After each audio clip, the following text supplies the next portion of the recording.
Have I made a mistake? Yeah. Oh man. I feel like a lot is happening, but not a lot is happening at the same time. For someone as dumb as me, I really don't think that I was ready for something like this. Something crazy happened that has to do with a shovel. My thoughts have changed slightly. I'm going to be reading the 2 most intimidating books on my TBR, and when I mean my TBR, I mean probably my entire TBR, and it's because these both are genres that I haven't really dived into yet, and these are in fact the biggest books on my TBR. And in this video, I'm reading both of them. Aren't I, Marshall?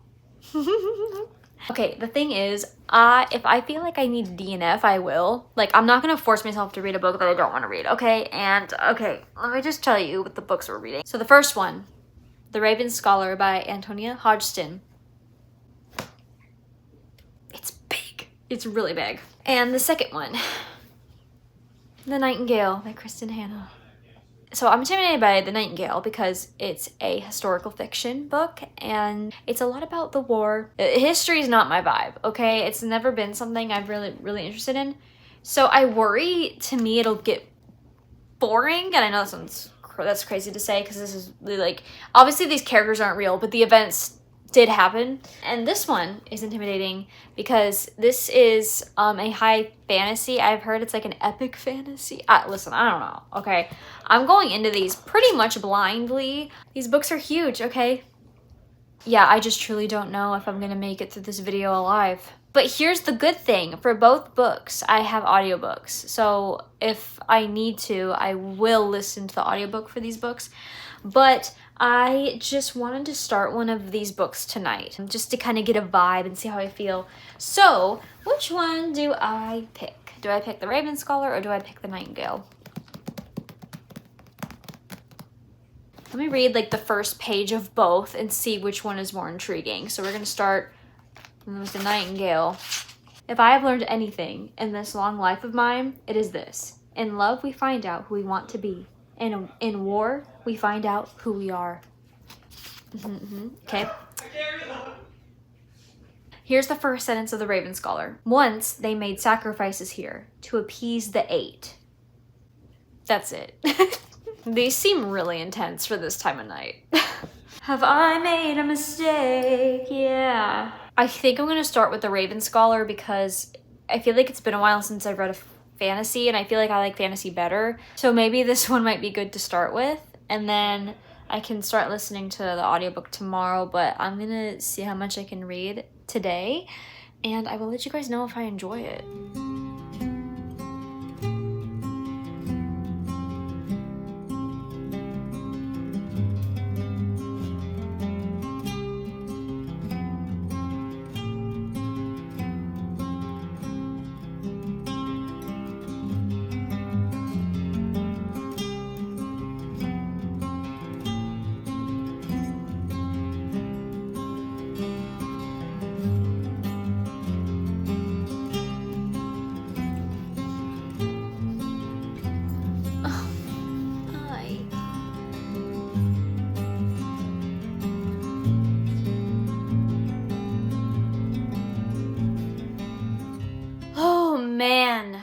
Oh man, so I got to chapter 2 last night or something like that, and I listened to a little bit of the audiobook today. Obviously I didn't get that far into it. I got to chapter 9 of The Raven Scholar.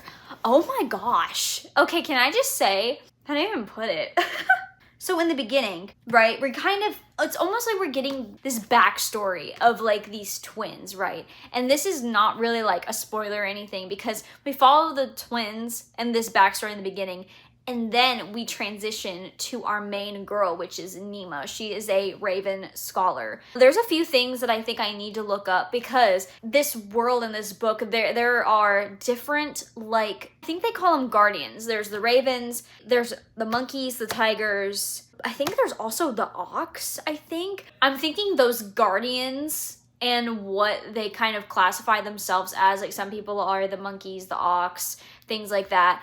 I don't know if that has anything to do with the 8, right? Is there 8 of the guardian things and that's why they're saying the 8? Because they use the word 8 as like, not a cuss word, but you know how in Powerless when they say plague, like plagues, like it's kind of like that.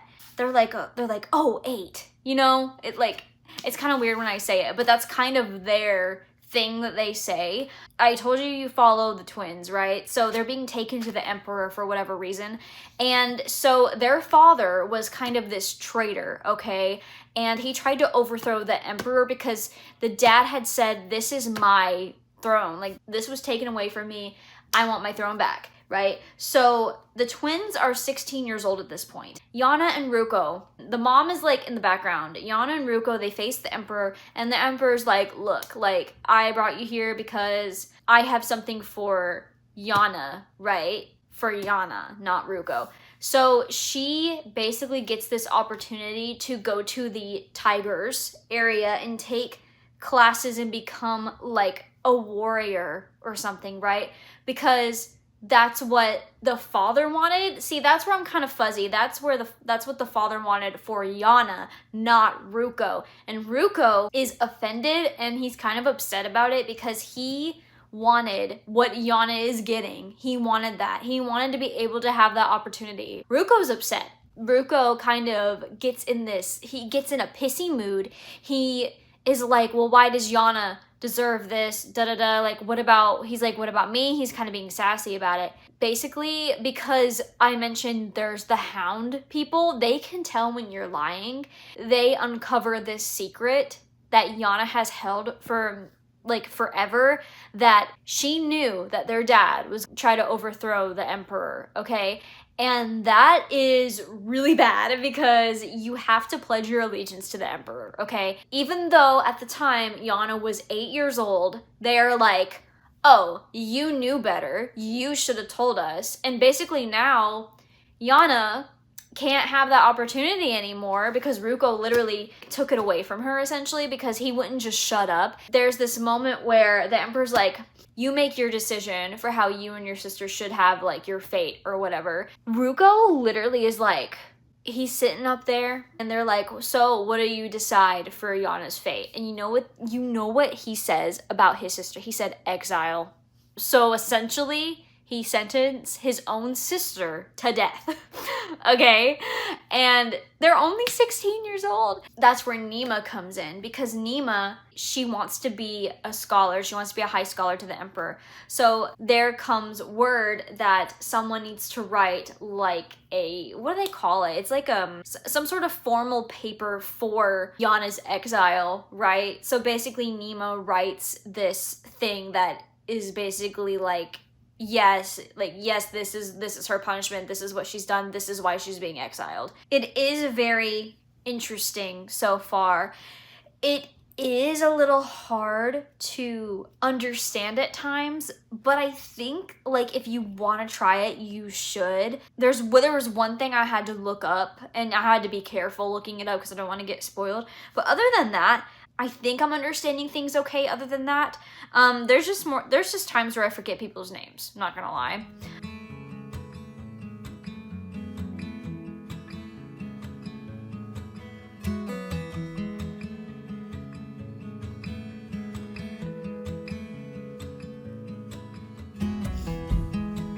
What? Stop.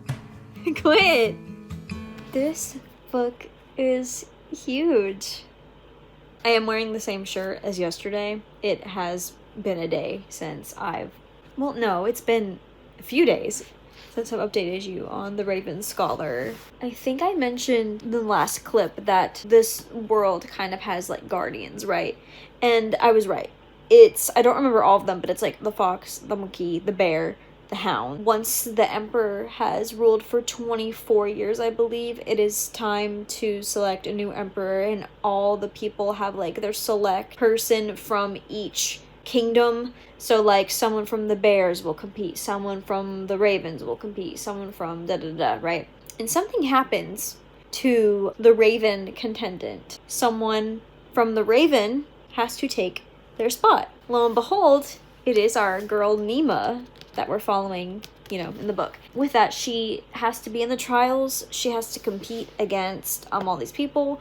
The trials, I feel like, aren't really like super crazy because mostly they're very like mundane, but also they're just fighting. It's not like in Powerless or whatever when you have all these like super deadly trials and stuff. Like, they're not crazy. It's like, I feel like a lot is happening, but not a lot is happening at the same time. And I think it's because this book is just very descriptive on almost like characters, but also there's so many characters that I kind of forget who is who, honestly. Don't get me wrong, I think the storyline is really cool, very interesting, but I'm a little confused on the world building. I understand the whole Guardians and the 8 and all that, but I feel just a bit fuzzy on how I'm supposed to be picturing the world surrounding them. I don't know, I think the book for me is kind of hard to read because of the characters and how many characters there are. I would say if you've never read like a high fantasy book, I don't know if I would start with this one. I really don't know what would be a good place to start. Like, I'm enjoying it and I would recommend it, but just know it's kind of a lot going in, so I don't know if I would start out with this, but it's like I'm still enjoying the book. Oh, okay. Yeah, I'm wearing the same exact, I am wearing pants. Oh my gosh, it's been a few days since I last updated you on the Raven Scholar.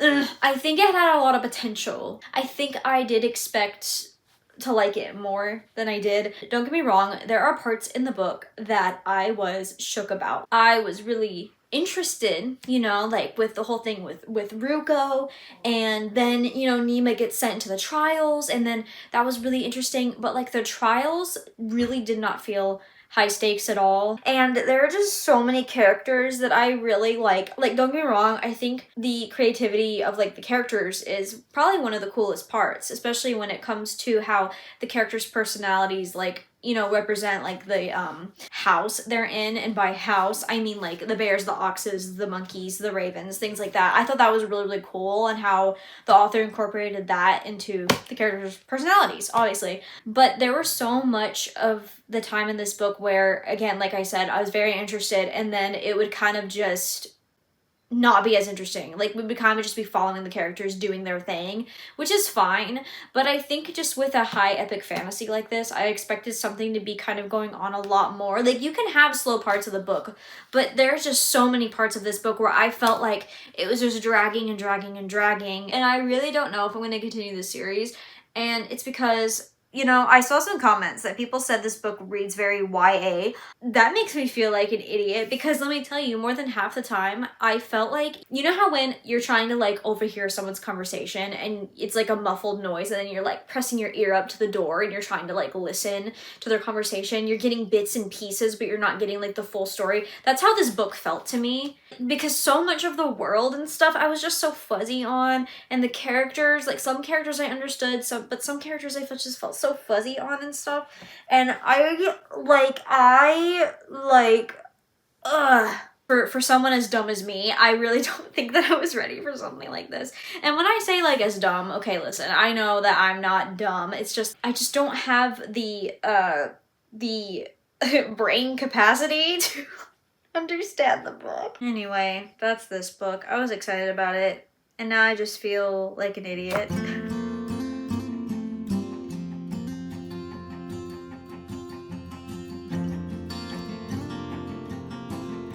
Right away, I started listening to the audiobook for The Nightingale, obviously, and I came in here to kind of re-look at what I'm listening to. I didn't catch something in the beginning, and I know that sounds really dumb because I just started it, like, and I already missed something.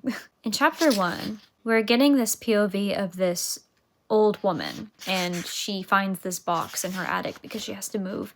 And when she finds the box, and her son's like, you know, why do you need this box? Why do you want this box? Or whatever. It has all her memories in it, I'm guessing.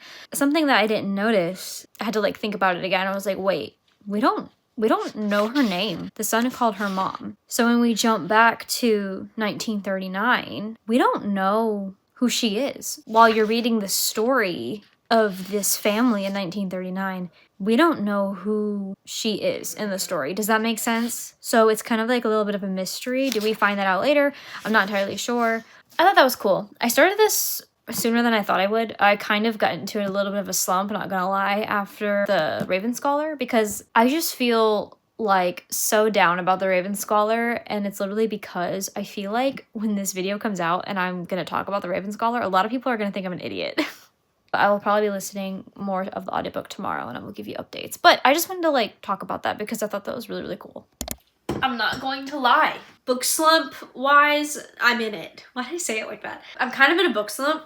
It is because, like, this, okay, don't get me wrong, this book is good. The Nightingale, it's good, it's devastating, it's sad, it kind of makes you think about, like, real life, and it's like, don't get me wrong, I think that even though this story is fictional, these are fictional characters, these are events that did happen to people, you know, and then that kind of puts me in a spiral, because I hate thinking about that, but like you need to kind of think about that and realize, you know, the privilege that we have today to not go through things like this, right? And just, I feel really bad for these fictional characters and what they went through. But with that being said, I like being in a fictional world where it's happy and all that stuff, and I understand it's important to, you get what I'm saying. I'm not going to explain myself further. Also, there's this romance in this book with that has to do with this character Isabel. I don't believe that romance at all, because she, like, I don't know if this is like a big spoiler, but I guess if you want to know absolutely nothing about the Nightingale, I don't think it's a big spoiler, but you can skip if you want. You skip until the spoiler snake disappears. But Isabel, like, fell in love with this guy that she ran into while trying to run away from these people that were trying to take her somewhere. I don't really specifically remember their names, not gonna lie. And she fell in love with him in like a short time span. I don't believe in their love, so it's really hard for me to root for them. But I want to say also, this story follows like Vianne and Isabel and their sisters, right? Isabel is the younger one, and she, at first, well, I guess still somewhat, she kind of gets on my nerves. She's very much somebody with a hero complex, and that's fine, right? But it's like you're putting other people around you in danger. She has tunnel vision, because like she's just thinking about what's right for everybody, but she's not really thinking about what's going to be the right thing to do for her family, right? Like her sister and stuff. So she kind of gets on my nerves in that sense. But I also understand that she's always been invisible. She wants to be seen by people, and that's why she ends up teaming up with this other group of people. And I don't want to like spoil anything, but she teams up with like this group of people to try and like make change, things like that. And Vianne, her husband, got sent into the war because, of course, this book is about like the war that's happening. There was something that happened with Vianne that I did not really expect or see coming. In this most recent chapter, something crazy happened that has to do with a shovel. So that was pretty crazy to me. I have a feeling I know how this book is gonna end. Because a lot of people cry at the end of the book. I think when you see people cry at the end of whatever book, I mean, you can kind of make that assumption of what could possibly happen, and that's kind of where I'm at right now. I feel like I know what's gonna happen. And low-key, I kind of just want to, like, get this book over and done with. Not because it's bad, but it's because I feel like there's a lot of things I have to remember, and I'm taking way too much time in between to finish this book, and I just need to sit down and finish it. I have been mostly listening to this on audio, but I think I want to do an immersive read. I think I want to listen and read it at the same time. I think that would be fun. I don't think I'm gonna be very interested in historical fiction after this. I mean, who knows? But I just don't think that that's my genre. Like, if you love historical fiction, that's awesome. I wish that I was a little more interested in it, but I just kind of feel, and I feel really bad saying that I'm not that interested, because obviously these are things that are that happen to people, and it kind of makes me feel bad that I'm saying that, like, oh, I'm just not interested. You know what I mean, though? It's like, I like, you know, I like my romantasy, I like romance, and I like mystery thriller books, and I don't know if this is going to be a genre I really love, and I kind of thought that this video was gonna change my mind about epic fantasy and historical fiction, but it's kind of not. But at least with this one, I know what's going on, whereas with the Raven Scholar, there were times I had no idea. This video is making me realize that I'm just incompetent.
time to talk about The Nightingale, but first, I gotta take my NyQuil because I'm still sick. Ugh. Fun fact about me, I have to take the liquid of like everything that I can get my hands on because I'm too afraid to take pills. Okay, so obviously in today's video, I read The Raven's Caller and The Nightingale, which were two of the most intimidating books on my entire TBR list. I would never read two intimidating books in a row again, or put two intimidating books on my TBR ever again. I found myself really wanting to just give up a lot of times. And it's because not only were these books intimidating, they were just both very long, but I don't want that to take away from the quality of the books, right? When it comes to The Raven Scholar, I think for me it just didn't hit because I expected to be a little more interested in the book, and there was just so many characters. It was a lot to keep up with, and I don't think that I personally was ready. There were parts in it that I found very interesting, but we would kind of just steer away from the parts I was interested in and go into this other kind of plot line, but then we would go back and forth. It was kind of like, here's the end and here's the beginning. It was like this. And then it was going all the way around, and then we finally got to here. And it was just kind of like, okay, I don't mind trailing off from like the main plot, but I just kind of wanted it to like, you know, like, I don't know if that makes any sense at all. It just felt like a lot. And it was a very long book, and I personally don't know if I'm going to continue the series. I feel like I probably won't. I just think it's too much for me right now. So if you're somebody that really, really likes it, then I'm so happy for you. I wish that I did, but like, I don't know. So I think with The Raven Scholar, I'm going to land on a 3-star because it's something I'm probably not gonna think about really at all, and when I think about it, it kind of just stresses me out, not gonna lie. So probably not going to continue that one. I enjoyed some parts of it. I enjoyed the trials, I enjoyed the drama with the family, I enjoyed Ruko as a character. I thought he was very interesting. And now The Nightingale. Okay. My thoughts have changed slightly. However, this is not a 5-star by any means. This is not a 5-star. I think a lot of people read this and they cry and they love it so much they immediately give it a 5. There was a part at the very end that did make me tear up a little bit, but I'm not like bawling my eyes out. I'm just not somebody that really cries at books anyway, but I do think I would have cried if I felt more attached. I just didn't really feel like super attached to the characters, and I really think that in some ways I think I could have been super attached to the characters if I read this at a different time. And I'm thinking maybe I read this when I shouldn't have, because I read The Raven Scholar and then I read this. Like, I didn't really take a lot long of a break like I should have. Okay, my eye's gonna start watering. 1 second.